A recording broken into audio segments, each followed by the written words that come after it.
and yeah, so for me, a year ago I stopped taking lithium, which I used for 5 months after a really big depression. And yeah, just really simple. I was done with it. I just wanted to die, and yeah, that's it. And yeah, so that's also, I think, quite interesting. I was using very high antipsychotics. It's called Seroquel. People who are familiar with it. People who are not familiar with it, never take it. um, I got a new doctor, and she said, "Why are you taking this?" I don't know. I wanted to die, so I didn't care. Well, you should take this lithium, okay? And then I had something, yeah, but I'm not gonna use it. I'm not gonna use both at the same time. Fuck that. I know your tricks, and so I quitted the Seroquel cold turkey. Yeah,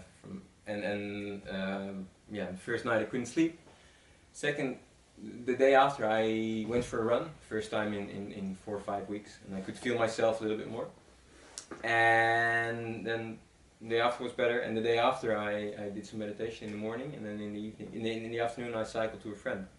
And while cycling, all of a sudden it was like this, like the sun drove away all the bad clouds, and energy was back, hope was back, and I was there again. So like this magical moment, and I had that experience. I had kind of an experience like that before as well, years before.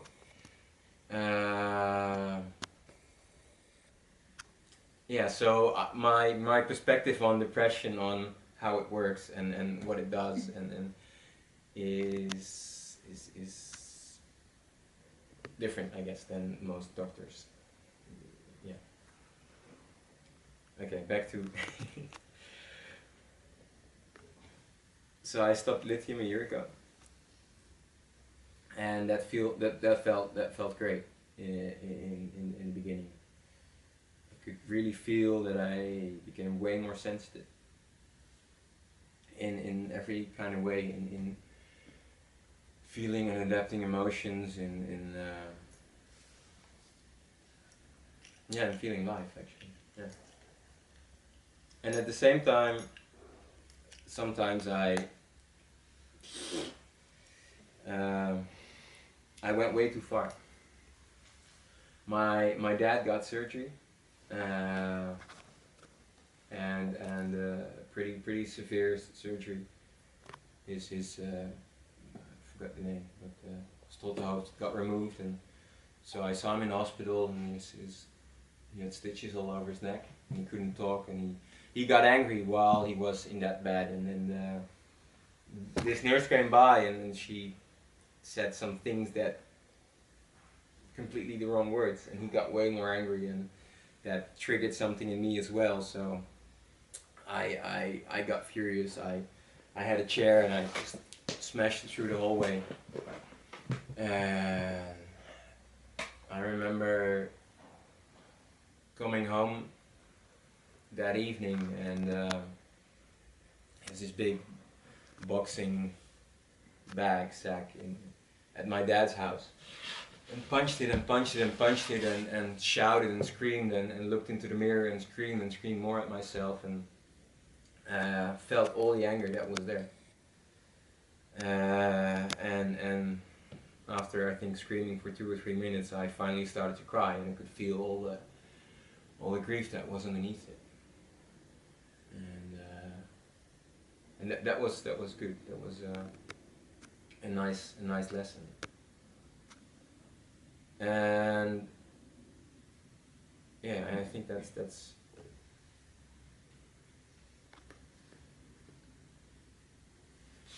so accepting that. Can we accept that people are hurt, and can we let them give the space to shout it out, cry it out, do whatever they need to do without calling them sick or crazy or give them medications. I think that's really important that you can do that. I had the idea to show you some of this anger and also how quickly I could get out of it again. I've been kind of playing with it a little bit, but I don't feel this is the right moment now. Yeah. And so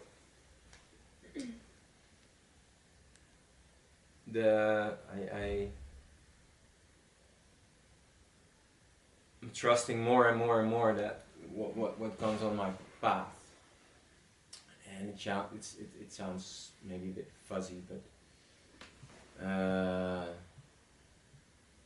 all the things that I learned from all these depressions, I can understand why it happens, and I can, to make a little. So the anger I talked about was in end of December, and then in February here at Nomads, there was another example of where I got way out of line, and all the anger that I had stored for or kept because of the relationship I had with my dad, I projected it on someone here at Nomads, and it got me into a lot of trouble. And besides that, it took me 3 days to get it out of my system and to be myself again,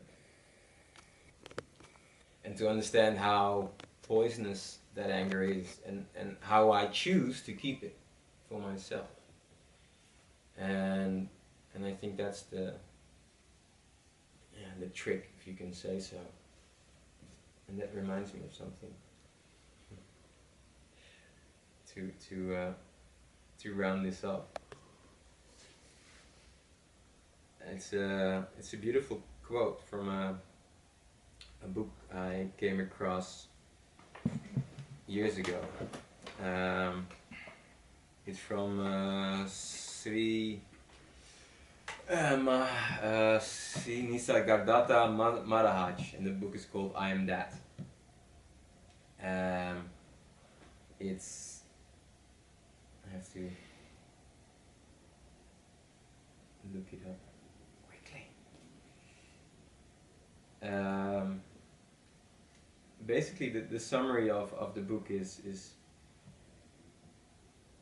you're not your body, you're not your mind, you're not your thoughts. And it's a great quote when you're feeling well and great. And if you're depressed as fuck, then it doesn't make any sense. It doesn't make any sense if you just puke at it.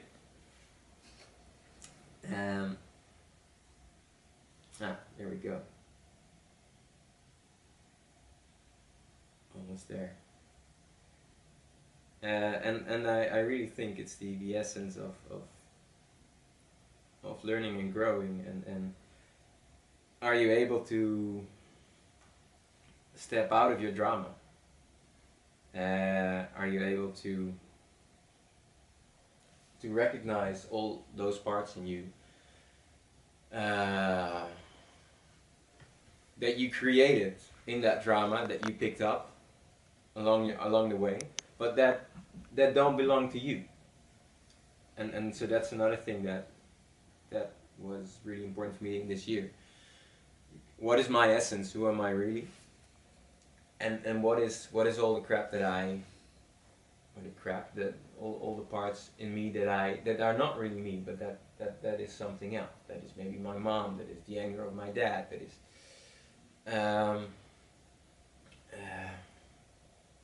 the things you pick up in relationships. And I more and more am able to differentiate. See, my English is messed up. I'm not gonna repeat that. Between those, and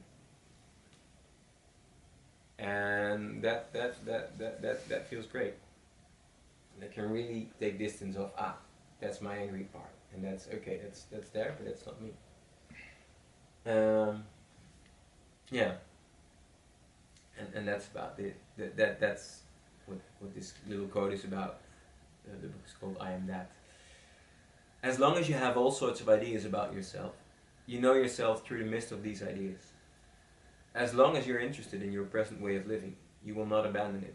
Discovery cannot come as long as you cling to the familiar. To know yourself as you really are, give up all ideas. You cannot imagine the taste of pure water. You can only discover it by abandoning all flavoring. En ja, ik heb het idee dat ik wel redelijk op dat punt ben. En dat is vet.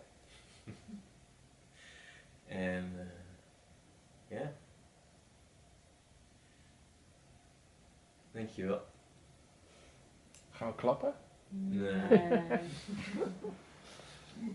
Can I ask a question? Yeah. Why did you want us to show the anger? Because I think anger is something. It has a lot of stigma around it, and at the same time, we all have and keep a lot of anger, and we can hide it, but it's there. I mean, you see it all around you. Mm-hmm. Yeah, everywhere, in yourself, in traffic, on the internet. There's so much anger, and we kind of look away from it, and we stigmatize it. But it's a big part of ourselves, and I think if we can open up and embrace that anger and angry people, that we will heal a lot in society and in ourselves, and also prevent a lot of depression and anxiety, or however you want to call all these names we gave to things we don't understand. So I think that's, I think if we're talking about mental diseases and the definitions that we have given them, we're talking about things we don't understand yet, and that there's so much more energy-wise, system-wise, No, thanks. yeah. It's very clear. If I can, I'm going to make a question. Okay. It's a tricky one, so if you just feel free. And on the same line, that anger was to show us or to show you? You understand the meaning of the question? Yeah, kind of. So if I wanted to show it myself, or Yeah, show it to it you? was you want to do it just to show us your anger, or it was like something that you wanted to do for yourself, like to do it surrounded by people when you don't have a reason to be angry, but just to do it. It's a good question. I'll answer it in and out.